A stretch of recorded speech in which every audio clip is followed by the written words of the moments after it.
Akkam jirtu hordoftoota kiyyaa baga jiraattanii dhugaa rabbii har'a argee toon taane kaleessuma arge garuu akkuma isin kaleessa argitan illee kaleessuma ilaale garuu viidiyoo illee irraa hojjechuun barbaanne garuu maaliif hin hojjedhu mee waa'ee intaloo kanaa maata akka ukkeerraan kaasu jedheetuma dhufe baay'een keessan garuu ukkeerraa kaaftanii jirtanii isaan arrabsinaa namatti tolti dhugaa dubbachuuf hawwiin kun garaa nama nyaatti Saidoo fi Sumayyaan hin turu hin bulu malee akka isaa walitti deebi'an durumayyuu isinitti himee jiraani maaliif haati manaaf abbaa manaa ijoollee ergi walirraa qabaatanii inni sinfuun isheen sinfuun ergi ta'ee isheenis hin heerumne ergi ta'ee walitti deebi'uun isaanii wanuma hin oolle jechuudha garuu Sumayyaan heerumtee Saidoon illee nikaa godhatee dubartii tokko dhaabbataan osoo fuudhee tanii waliisuu danda'u amma garuu lamaan isaanii bakkee keessa yookaas immoo ala keessa fiigaa jiru waan ta'eef kabiraa fuudhanii hin jiranii walitti deebi'uu danda'u jechuudha. Asirratti wanti neebe hawwiitiin qormaata goona Sumayyaan as deebi'uuf jirti jenneetu ishee qorraa jettee Roozaa fi Saidoon akkanatti walii galaniitu ishee sana piraankii gochuu deemanii isheen sun garuu hin diddee Gondaritti adeemtu maaliidha sanadha jettee yookaas immoo ijoollee ishee wajjin mana ijaarree fi yookaas mana kireessee fi achi keessatti haa galanii yookaan Gondarumatti adeemanii malee Adaamaa yoo ufan aniifatti wal amnaa jettee dhugaa dubbachuu fi Sumayyaan Adaamaa yoo ufte sirriitti wal abanii hawwii fi Saidoon jechuudha kuni beekamaadha. Kana yaada hawwii nin deeggaraa jechuudha. Sababiin isaa amma toofte Sumayyaan Adaamaa galtee wanta hundumaa siqi jechuu danda'u jechuudha. To'achii kireeffatte. Kanaafuu ani walumaa galatti otoo hawwii makana too'isee hawwii makana too'isee ishuma sana too fuudhee yookaas ishuma sana too deeffatee irra naaf caala naaf hin beeku ani hawwiin kuni intaane ariifatta hawwii maal sii goona ariifatta immoo otuma Saidoon haadha manaa gaarii yookaas immoo hawwiin kun nama gaarii taatee fuudheera ta'eeyyuu Roozaa maaltu gidduu oofaa ani Roozaa uma kana shakkee jechuudha amma Saidoon fakkeenyaaf Roozaa akka firasaa yookaas immoo obboleettii isaa yookaan akka aanteesaa wayii tokkotti ofitti aanseetu Roozaa waliin deemaa jira jechuudha.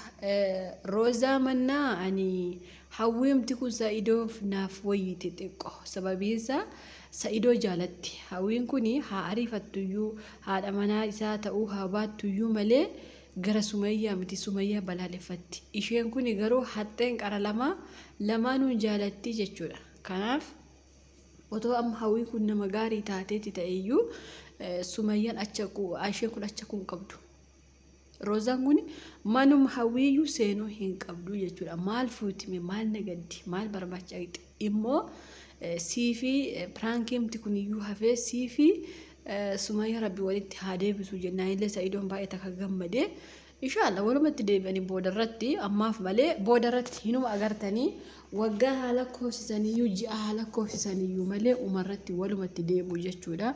Bakka walaqatan hin qabanii immoo namoonni gara fuula duraatti illee Saidootti heerumuuf yaada qabdanii haadha manaa kee ka duraa yookaas haadha ijoollee kee hin deeffatiin yookaas immoo isheen natti hin fidiini jechuun dura namni sun maarra akka jiru beekaa itti heerumaadha. Garbi amma Saidoon abbaa ijoollee fi haadha manaa akka qabu ni beektan hundi keessan osoo beektanii itti heerumtani fakkeenyaaf haadha manaa isaa gaafa ni deeffate immoo mataa koo miila koo fooqirraa of darbaa hin du'aa kilooreksii dhugaa hin deeffattu jettu taanaani otoo itti heerumtuu isanii rakkoo maal qabaa itti heerumuu masaa yoo iftan rakkoo maal qabaa akkatti yaada dhugaa rabbi akkattis illee irra isiniif bareeda sababiin isaa agxanii rakkoo keessa of gashuurra isallee rakkoo keessa gashuurra osoo istanii irra gaariidha jechuudha. Immoo osoo amma mucayyoon kun callisteetuma yeroo isaan piraankii sheegoon kana maal rakkoo qabaree haadha manaa keetii deeffadhu siif haa uftu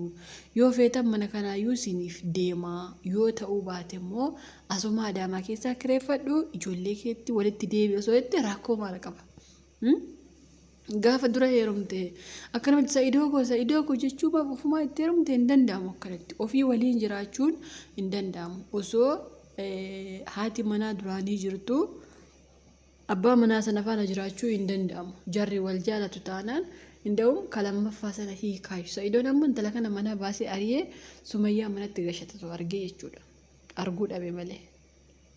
Ani kanas miti sanas miti wanti na dhibe kan hawwiis na dhibne. Hawwiin asin dhufiin jechuuf mirga qabdi. Dhufiin mana kana barbaadu yoo ta'e mirga qabdi. Garuu Roozaa kana maal tachi naannessaan bar. Hawwii dantaa isheeti.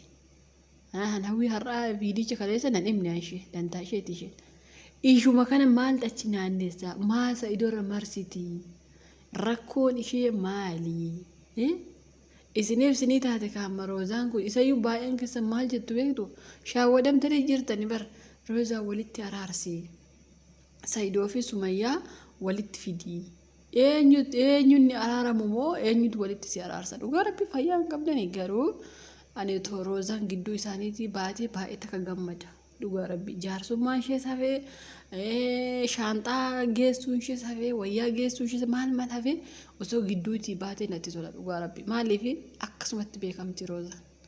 Maaliif akka deemaa jirtullee hin beekaan? Dhugaa Rabbi amma isheen ergi Sa'idootti heerumuu dhabee akkabittiin jireenya Sa'idoo illee hin diigu kan jedhamu yaaddee uftee piraankii makanayyuu akkana itti yaadde malee piraankiin akkanaa silaa hawwii irratti gochuu baattanii baay'ee gaarii ture.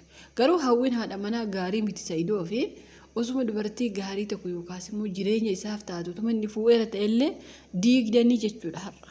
Roozaan diigde jechuudha amma har'a piraankiin kun diigi. Dhugaa Rabbi piraankii sana akkana go'an kun osuma dubartiin sun dubartii isaaf taatu dubartii kabajaa qabdu osuma ta'eeyyuu diigamee jechuudha.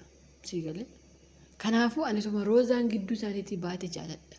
Maal fuuti gidduutti bakka obbolummaa achi deemtanii obbolummaa walitti jiraattan malee Sumayyaa fi hawwii gidduu Roozaa maaltu naqa?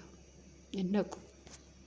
Dhugaa Rabbi warri immoo itti araarsi jettan immoo Sumayyaan oguma dubbii Roozaa fudhattee maal Roozaa wanti facaalte moo Yaasuu birraa facaalte moo hiriyoota Sa'idoo caalte moo Roozaan ka'attee fiddee araarsitu inshaawwadamina.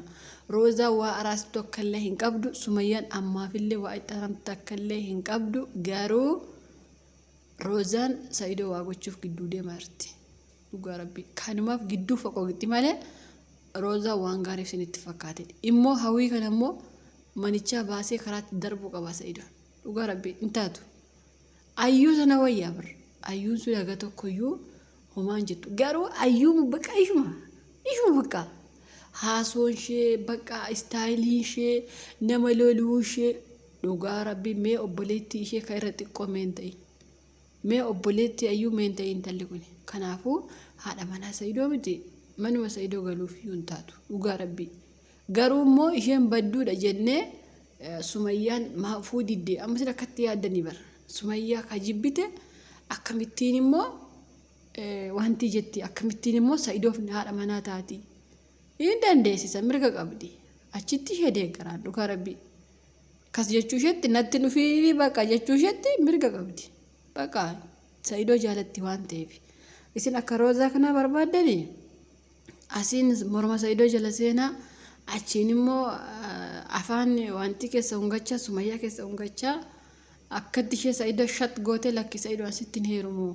Yine እወድሃለሁ Sumayyaa yine በጣም እወድሃለሁ ከአከስ ጀተስኒ ወያ ሸጠ ከአከሲ በርባደኒ ከላፈ ጀለ ደምቶ ከሮዛ ሮዛ ይኮላፈ ጀለ ደማ ተርቴ ዱጋ ረቢ ሼከና ወይ ልኪ ሲቲምቲ ሼንኩኒ አለመና በረዱ ዮካ አለመና ጋሪ ተው ባቱስ ልኪ ሲቲምቲ ዱጋ ረቢ ከናፉ አኒ ሮዛ ቶ ጊዱ ሳኒ ደሙ ባቲ ነት ተለበቃ ጊዱ ሳኒቲ ባው ቀብዲ ሮዛ በቃ ሳይዶን አከባር ባደ ታፊጠቱ hawwii fi Sumayyaan fedhanillee walaa tumanii Roozaa maaltu gidduu oofe ta'uu baannaan Roozaa kana fuudha caccabsaa lafa sheekaa maal fuuti gidduu deemte dhugaa Rabbi maal fuuti Sa'idootti hin heerumu hundaafuu Sa'idoo hin argadhu jetteetu dubbii xaxuuf kaate malee Sumayyaan Sa'idootti waan deebitu takka illee hin qabu boodatti hin deebiti garuu ammaaf hin deebitu boodatti umarratti booda gaafa Sa'idoon waan godhu dhabee bexenxaree abbaa fedhe fuudhee abbaa fedhe dhiisee erga addunyaan kun dukkanoofte